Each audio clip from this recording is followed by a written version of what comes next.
Assalamualaikum warahmatullahi wabarakatuh.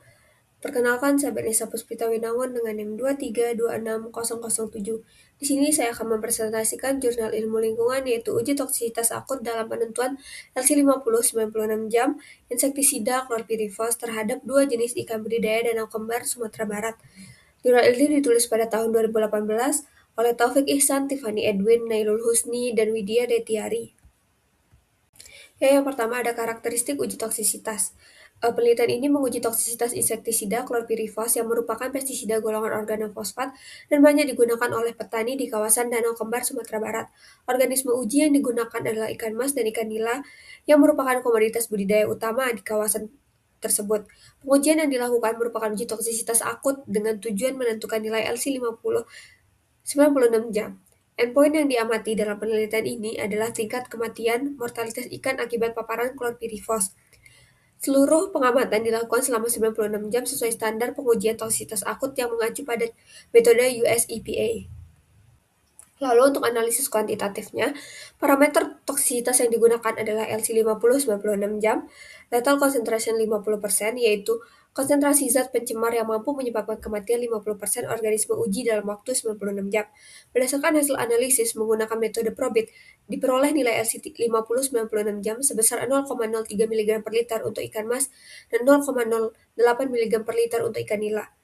Perhitungan tersebut dilakukan berdasarkan data mortalitas ikan pada berbagai variasi konsentrasi klorpirifos dengan mengacu pada metode USPA. 2002, hasil penelitian menunjukkan bahwa peningkatan konsentrasi klorpirifos menyebabkan peningkatan jumlah kematian ikan. Dengan kata lain, terhadap hubungan langsung antara konsentrasi bahan pencemar dan respon organisme uji.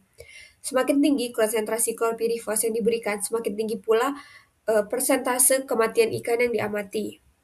Nah, di sini ada kurva hubungan konsentrasi klorpirifos terhadap persentase kematian ikan mas dan ikan nila. Kurva hubungan konsentrasi respon menunjukkan pola korelasi positif yang sangat kuat. Berdasarkan analisis regresi, model logaritmik dipilih sebagai model terbaik karena memiliki nilai korelasi sekitar 0,99. Hasil tersebut menunjukkan bahwa perubahan konsentrasi klorpirifos sangat berpengaruh terhadap peningkatan mortalitas ikan. Semakin besar konsentrasi insektisida dalam media uji, semakin besar pula dampak toksik yang ditimbulkan terhadap organisme uji. Selanjutnya, interpretasi ilmiah. Nilai LC50 96 jam yang diperoleh menggambarkan tingkat toksisitas klorpirifos terhadap ikan budidaya. Nilai LC50 sebesar 0,03 mg per liter pada ikan mas berarti konsentrasi tersebut mampu menyebabkan kematian 50% populasi ikan mas dalam waktu 96 jam.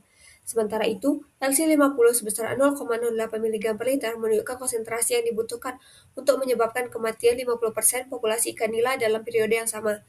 Karena nilai LC50 ikan mas lebih rendah dibandingkan ikan nila, dapat disimpulkan bahwa ikan mas memiliki tingkat sensitivitas yang lebih tinggi terhadap paparan klorpirifos. Klorpirifos termasuk ke dalam kategori sangat toksik karena memiliki nilai LC50 kurang dari 1 mg per liter. Hasil ini menunjukkan bahwa meskipun berada pada konsentrasi yang relatif rendah, klorpirifos sudah mampu menimbulkan efek mematikan terhadap organisme akuatik. Oleh karena itu, keberadaan senyawa ini di lingkungan perairan perlu mendapatkan perhatian serius. Nah, apakah kesimpulan penulis didukung oleh data? Kesimpulan yang diberikan penulis telah didukung oleh data penelitian. Hal ini terlihat dari adanya peningkatan persentase kematian ikan seiring bertambahnya konsentrasi klorpirifos serta nilai korelasi yang sangat kuat antara kedua variabel tersebut. Data yang diperoleh secara konsisten menunjukkan bahwa klorpirifos memberikan efek toksik terhadap organisme uji sehingga kesimpulan mengenai tingkat toksisitas senyawa tersebut dapat diterima secara ilmiah. Apa implikasi lingkungan dari hasil penelitian? Memiliki implikasi lingkungan yang penting karena menunjukkan bahwa penggunaan klorpirifos di kawasan pertanian berpotensi mencemari badan air dan membahayakan organisme akuatik, khususnya ikan budidaya. Oleh karena itu, diperlukan pengawasan dan monitoring penggunaan insektisida secara berkala agar konsentrasi klorpirifos di lingkungan perairan tetap berada pada tingkat yang aman bagi ekosistem. Selanjutnya, evaluasi. Di sini ada kelebihan penelitian dan keterbatasan penelitian. Yang pertama, kelebihan ada 3 poin, yaitu pertama, penelitian menggunakan 2 spesies ikan budidaya yang umum ditemukan di Danau Kembar, sehingga hasilnya lebih relevan untuk menggambarkan kondisi lingkungan setempat. 2. Metode yang digunakan mengacu pada standar US EPA dan analisis probit yang telah banyak diterapkan dalam studi toksikologi, sehingga hasil penelitian memiliki tingkat keandalan yang baik. 3. Penelitian tidak hanya menentukan nilai LC50, tetapi juga menganalisis hubungan konsentrasi respon melalui pendekatan regresi sehingga memberikan gambaran yang lebih lengkap mengenai efek toksik chlorpyrifos terhadap organisme uji. Untuk yang keterbatasan penelitian, ada 3 poin. Yang pertama, pengujian yang dilakukan hanya berupa uji toksisitas akut selama 96 jam sehingga belum mampu menggambarkan dampak jangka panjang terhadap organisme. Yang kedua, penelitian dilakukan pada kondisi laboratorium yang terkontrol sehingga kemungkinan terdapat perbedaan dengan kondisi lingkungan alami di perairan.